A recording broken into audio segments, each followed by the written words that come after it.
dito nagumpisa. Bagong kwento, bagong saya.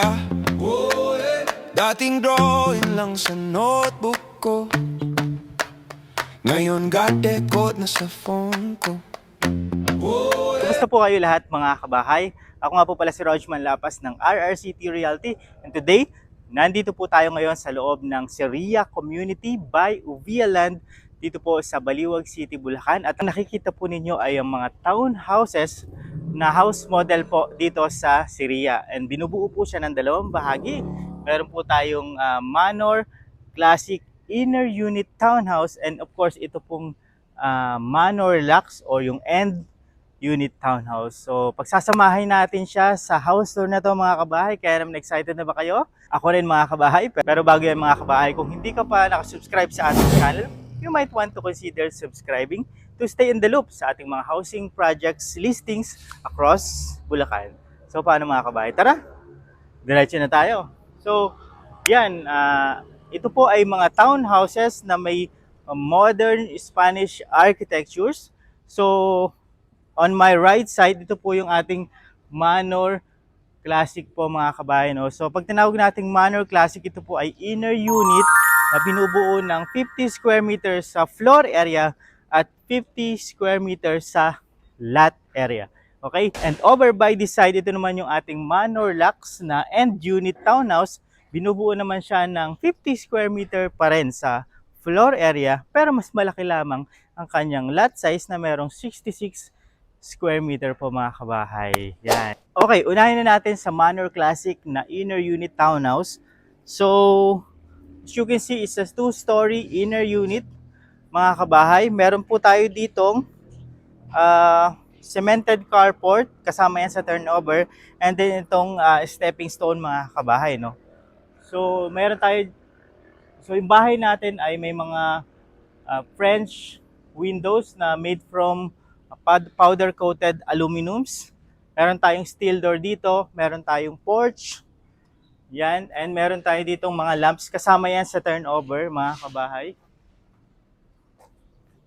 So at this point, samahan ninyo ako at pasukin natin yung interior na bahagi ng Manor Classic Townhouse. So tara, samahan niyo ako. Welcome po sa interior mga kabahay. Yan. As you can see, lahat ito ay deliverables na. Since wala naman tayong mga moving furnitures na nilagay dito, no? So, fully painted na tayo all over. Final na yan. So, semi-gloss po yung ating paint dyan. Meron tayo ditong breaker, steel door, may mga electrical fixtures, fully tiled yung ating flooring. So, vitrified ceramic to. Ito po ay napaka-durable na type of ceramic, no? And then 20 by 100 yung size niya. So, disclaimer lamang sa kulay ng magiging tiles ninyo, magdidepende sa stocks, pero just the same yung quality. Hindi na mabago yun, no? So, yan. Ideally, dito natin lalagay yung ating living space, and dito sa side na to will be your dining space. Naka-box type na kasi siya, kaya mas maganda dahil mas spacious, and at the same time, mas ma-organize mo yung placement ng mga spaces po mga kabahay. So dito naman, yun, as you can see, nandito yung ating first bathroom. Ito yung stairs natin leading sa second floor. Meron tayo ditong sliding window. And ito naman yung ating kusina po mga kabahay. Yan. So, pagpasok mo dito, ito na po mismo yung turnover niya. So, naka-cement finish lang to. Ikaw na bahala magpa-tiles dyan. And then, ito, papasarado po ninyo yan mga kabahay. Yan. And then, nandito yung ating kitchen countertop na may kitchen stainless sink. And then, of course, may fixture po tayo dyan.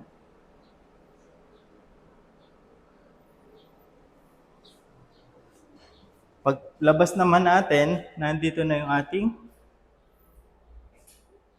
CR1 po mga kabahay. Yan.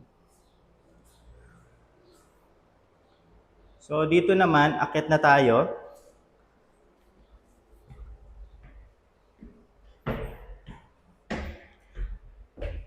Okay.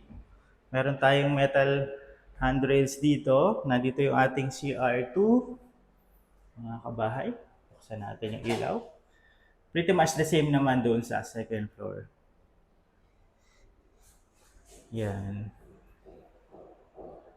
And then, ito yung ating isang bedroom. So, lahat naman ng bedrooms may windows and then may abang na para sa aircon po, mga kabahay.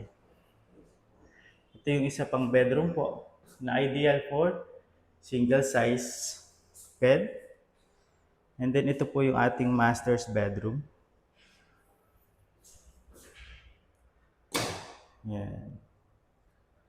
Na merong French window. May balcony ka dito.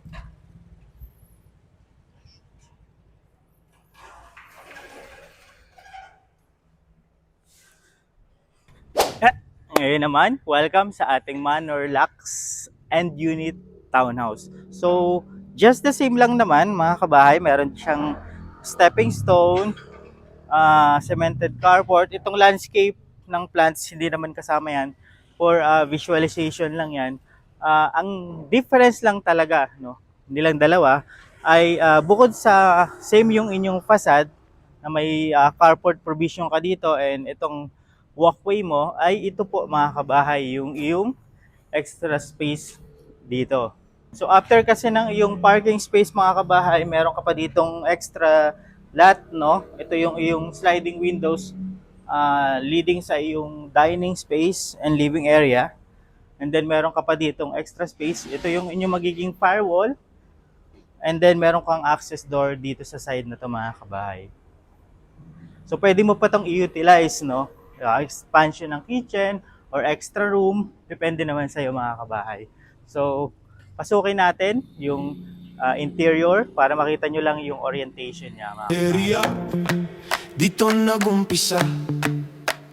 Bagong kwento, bagong saya. Hello mga kabahay, so welcome sa ground floor ng ating Manor Lux. Pretty much the same lang naman sila, no? Ng mga materials din na ginamit. So we have the vitrified tiles, 20 by 100 na tiles, breaker, steel door, may sliding window ka rin naman dito. Though ito kasi exclusive para sa Manor Lux and Unit, no? Kasi sa Manor Classic na inner, wala siyang ganito, no? Yan, meron ka naman din dito. Yan, leading sa iyong walkway. Yan, and then nandito yung stairs, CR. Yan, and then ito yung kitchen mga kabahay. Okay, so ito yung ating CR1. Yan, so floor to ceiling, yung iyong tiles. Meron ka rin naman dyan mga toilet fixtures like lavatory, telephone shower. Meron ka rin ditong flash type na bowl. Meron ka rin ditong awning window. Yan. Ito, meron ka din ditong 30 by 30 na non-skid ceramic tiles. And dito yung iyong area naman ng kitchen countertop.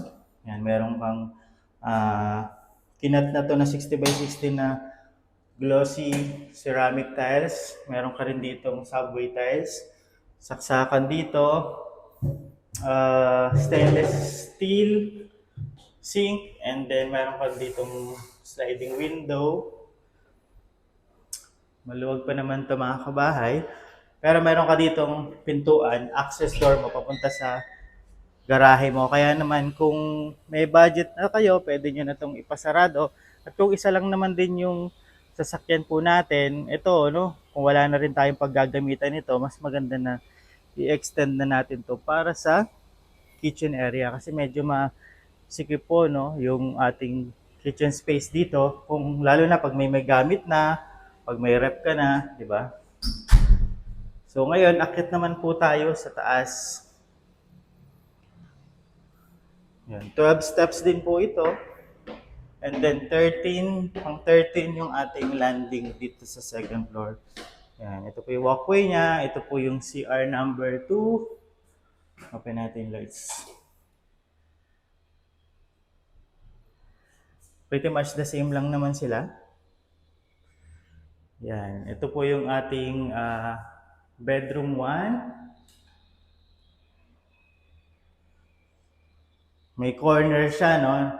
Na window. Ang ganda. Swerte na makakakuha nito. Ito yung bedroom 2. Yan. And yung master's bedroom. So, yung master's bedroom, mas maganda, of course. Bukod sa mas malawag siya, meron ka rin ditong French window. Yan. May balcony view.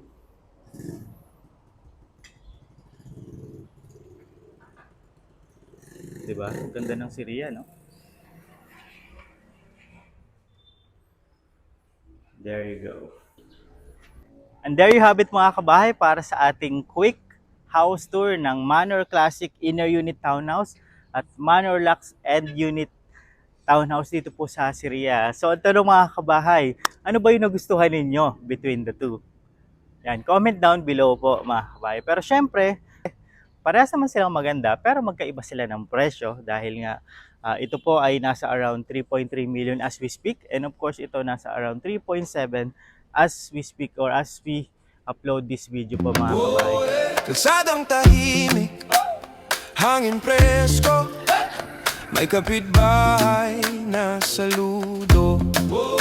Dating siksikan, ngayon maluwag, may sariling susi sa pangarap.